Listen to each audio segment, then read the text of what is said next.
안녕하세요. 오늘은 많은 분들이 마음속에 담아두셨던 이야기, 왜 나이 들수록 친구가 줄어드는가를 함께 생각해 보려 합니다. 젊을 땐 연락만 하면 금세 모이던 사람들.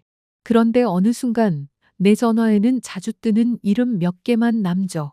이게 나만의 문제인지 아니면 자연스러운 흐름인지 오늘 차분히 풀어보겠습니다.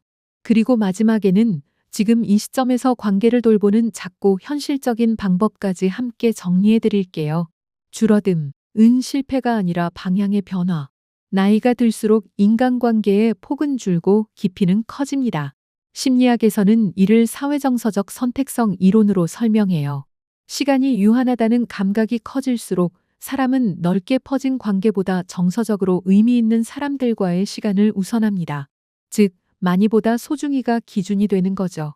연구들을 보면 실제로 사회적 연결망의 크기는 연령이 올라갈수록 작아지지만 그 감소의 대부분은 주변적 얕은 관계에서 일어나고 정작 핵심적인 친밀 관계는 비교적 안정적으로 유지되는 경향이 있습니다.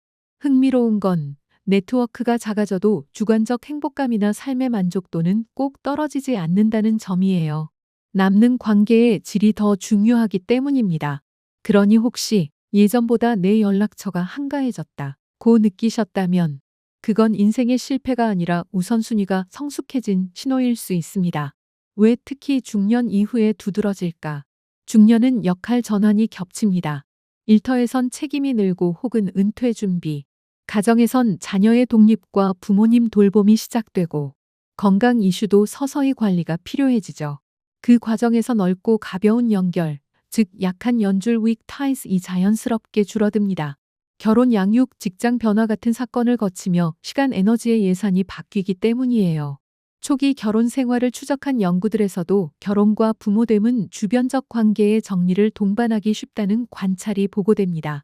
또 나이가 들수록 우리는 충돌 가능성이 높은 관계나 소모적인 만남을 피하고 정서적으로 편안한 사람에게 더 머뭅니다. 이 역시 사회정서적 선택성 이론의 예측과 맞아떨어집니다. 한국 사회에서 보이는 현실적 맥락.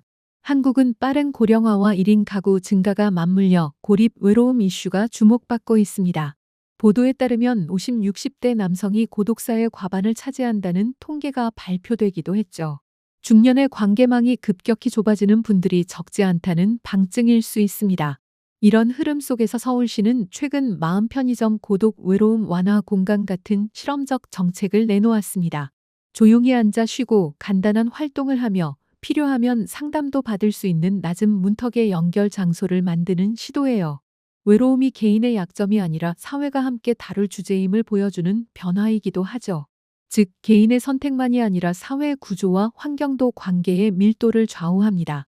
나만 그러한가? 라는 자기 비난을 내려놓아도 되는 이유예요. 정상적 축소와 위험 신호는 다릅니다. 여기서 중요한 구분이 있습니다.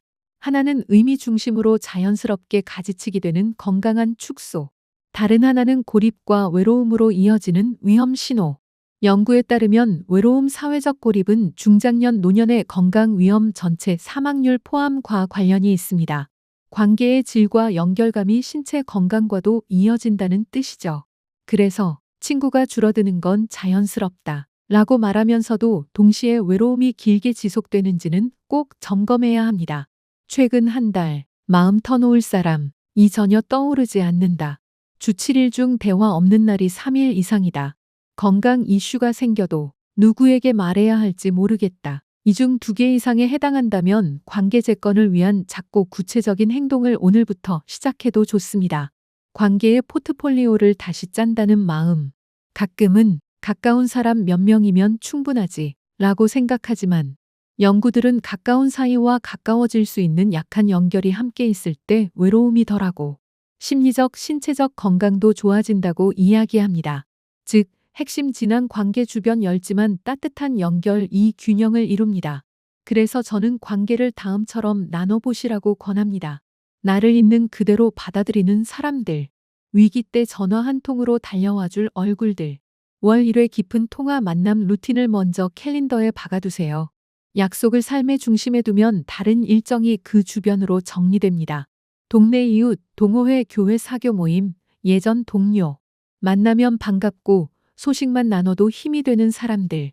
분기별 안부 메시지를 자동화합니다. 예, 요즘 잘 지내시죠? 이번 달에서 작은 모임 있어요.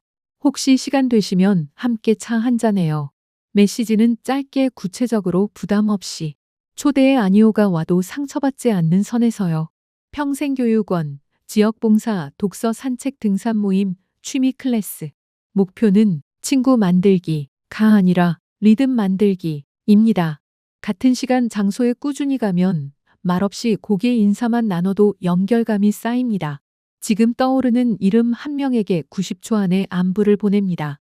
형식은 간단히 오랜만이죠, 님. 예전에 함께 갔던 생각이 나서요. 이번 주말 하늘이 참 예쁘대요. 시간 되시면 동네에서 커피 한 잔 어때요? 아니면 다음에. 보내고 나면 결과에 집착하지 않기. 우리의 목표는 관계의 맥박을 다시 띄우는 것입니다. 중년 이후에 특히 힘이 되는 대화법. 가까운 사람에겐 질문 3가지. 요즘 가장 신경 쓰이는 일 1가지는 지난달에 스스로 대견했던 순간은 다음 달에 꼭 해보고 싶은 일은 관심사 자존감 미래 계획을 건드리는 질문은 대화의 에너지를 높여줍니다. 갈등이 있는 지인에겐 그때는 내가 여유가 없었어. 미안해. 사과를 먼저 던지고 설명은 나중에. 상대가 반응하지 않아도 괜찮습니다. 우리는 내 영역을 다한 겁니다. 새로운 모임에선 나를 증명하려 하지 말고 공통점 찾기 1개를 목표로. 저도 요즘 무릎 때문에 걷기 운동 시작했어요. 혹시 좋은 코스 아세요? 공통점은 관계를 안전하게 시작시키는 손잡이입니다. 바쁜 날에도 가능한 5분짜리 관계 루틴. 월요일 가족 단톡의 사진 1장 플러스 짧은 근황.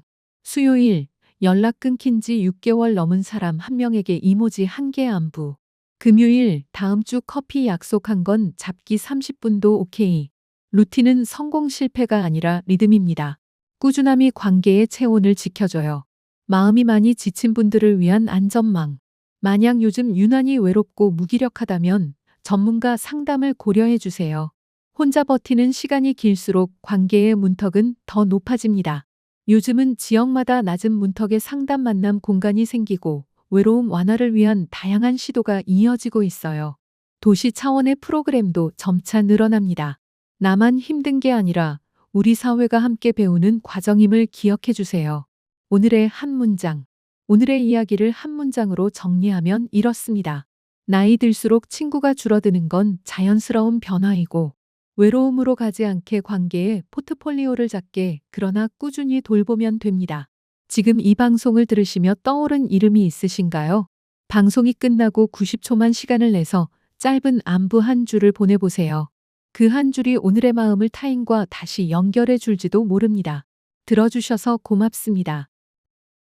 다음 시간에 뵙겠습니다.